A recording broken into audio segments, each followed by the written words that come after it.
Сіздің жүрегіңіз таза ма? Таза деген сөзді естігенде сізге қандай ой келеді? Мөлдір су толтырылған үлкен стаканды елестетесіз бе?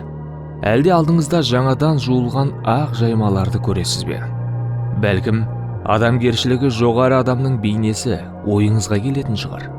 Киелі кітапта жүректері пәк тазалар бақытты, олар Құдайды көретін болады деп жазылған.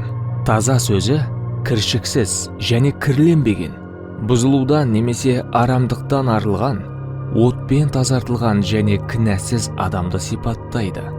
Ешқайсымыз тіпті ерекше күш жігер жұмсасақ та, өз күшімізбен шынайы тазалыққа қол жеткізе алмаймыз. Бірақ Иса айқыштағы құрбандығы арқылы бізге жол ашады.